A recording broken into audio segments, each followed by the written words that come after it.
Aí, então a gente agora tá. Então agora a gente tá assistindo os Estados Unidos tentando aniquilar o Irã e, de certa forma, controlar aquilo ali. Cara, isso daria aos Estados Unidos um controle sobre a energia, boa parte da energia que alimenta o seu principal inimigo, que era o que a gente estava falando antes, que é a China, né? Então, os Estados Unidos controlando o Estreito de Hormuz, o que falta pros caras? Eles vão estourar o que depois? Acho que já era, né? Acho que Cara, aí tem um controle bem olha só. amplo do mundo. Pra eu não ficar repetindo o que todo mundo já veio aqui e falou, vou tentar falar coisas diferentes. Tá. Existe uma possibilidade de que não é que o petróleo chega a $200. E outro dia eu tava vendo uma entrevista da Al Jazeera, né?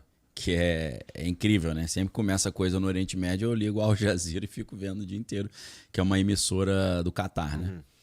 E aí eles estavam entrevistando o cara e a mulher falou assim, mas professor, o que aconteceria, qual seria a grande novidade se o petróleo chegar a $200 o barril? Aí ele falou, nunca aconteceu isso, por isso que é novidade.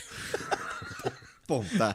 Mas só que eu falei, cara, isso nunca aconteceu. A galera não tem noção o que é um barril de petróleo a $200. Isso quebra o planeta. E não é que o barril do petróleo pode chegar a $200. O barril do petróleo vai ficar mais em extinção do que o mico-leão dourado. O petróleo vai sumir. Ou seja, o cenário que a gente está vendo é o mundo mudando de uma ordem mundial que todo mundo comercializa com todo mundo e tem energia barata para financiar a indústria ou para um mundo que não tem mais energia barata. E quando você não tem energia barata, a indústria não funciona. E aí acontece um processo de desindustrialização do planeta. A gente está diante de um perigo disso acontecer. Sem falar no risco de recessão, né? Essa semana eu vi uma reportagem da BBC, uma especialista falando que está entre 70% e 80% de chance de, mesmo parando hoje a guerra, uma recessão global ferrenha. Alguns estão dizendo que essa crise do petróleo atual já é pior do que a crise do petróleo dos anos 70, que acabou com o milagre brasileiro, por exemplo, né? Na época do presidente Médici.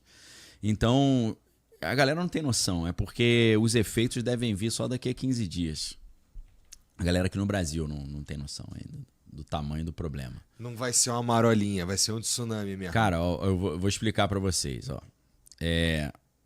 O Brasil, 10 meses atrás, decidiu descorrelacionar o preço do petróleo aqui dentro com o preço do petróleo lá de fora.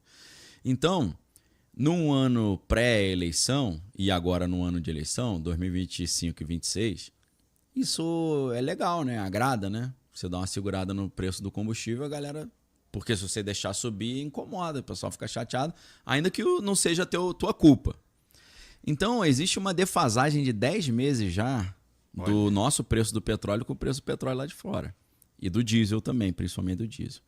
E aí o que aconteceu? A Associação Brasileira de Importadores de Combustíveis, a BINCO, eles importam diesel e vendem aqui dentro. Então o cara compra e tem que vender mais caro aqui para ter lucro. Senão não vale a pena fazer. Só que tá uma defasagem tão grande do preço que já eram 10 meses que o preço estava congelado.